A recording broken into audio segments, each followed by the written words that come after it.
Live to New York City now, where for the first time in U.S. history, a former president is preparing to turn himself in and face criminal charges. So he is going to arrive at a Manhattan courthouse where he's expected to be fingerprinted, have his mugshot taken, then appear before a judge.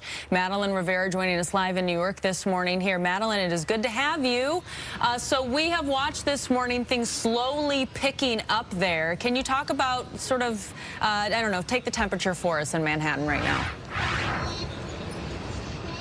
The temperature, well, it's calm, but it is raising.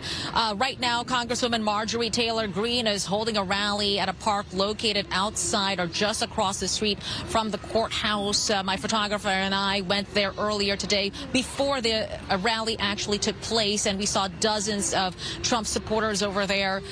You know, it's hard to put a number on these things. It's hard to estimate, but again, we expect that it was, anyway, we estimate that it was about a few dozen people there at that park for that protest. The largest gathering of people that I've seen so far in regards to Trump supporters over the past couple of weeks that we have been covering this story.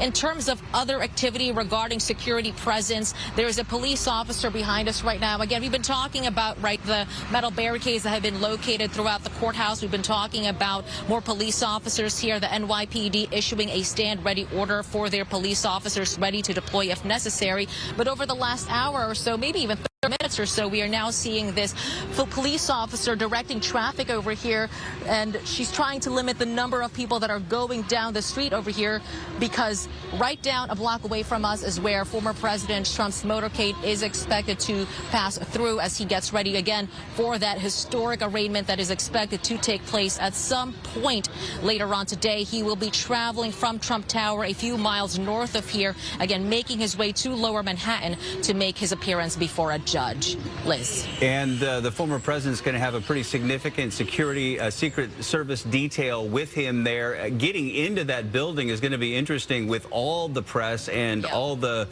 protesters from both sides that are on hand there. What will that process be like, and what's the timing of that? When do we expect the former president to arrive? Well, we do expect the former president to enter through a side entrance that is inaccessible to the public, of course. And again, as you mentioned, he will have his Secret Service with him.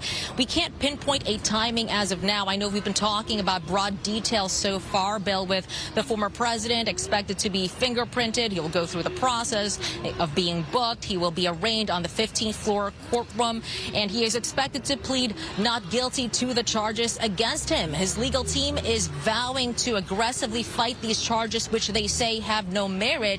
It's interesting that former President Trump hired another defense lawyer last night, Todd Blanche, who is a well-known white-collar criminal defense attorney. That strategy just going to show you that he is taking this case seriously, and that they are again getting ready to mount a very vigorous legal fight. Madeline Rivera live in New York City for us. We'll continue to monitor the happenings there at that courthouse. We appreciate it. You got it, of course.